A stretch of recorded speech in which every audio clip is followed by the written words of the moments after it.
કથા છે.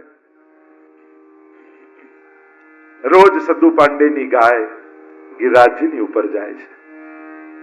એક સ્થાન પર દૂધ સ્રવીને આવે છે. રોજ જ્યારે દોવાનો વારો આવે, દૂધ નીકળે નહીં. આશ્ચર્ય થાય, આનું દૂધ કોણ દોહી જાય છે? પીછો કર્યો છે અને જોયું તો એક શિલા પાસે જઈને ગાય દૂધ સ્રવીને આવે છે. પાછળ જતા જતા ગાય જ્યારે ગઈ, શિલામાંથી જ્યાં પથ્થર ખસેડ્યો, ગિરિકંદરામાંથી પ્રગટ થયા પ્રભુ આપ ગોવર્ધન નાથ રે. નંદ જશોમતી કેરા લાલ વ્રજ સૌ કીધું સના.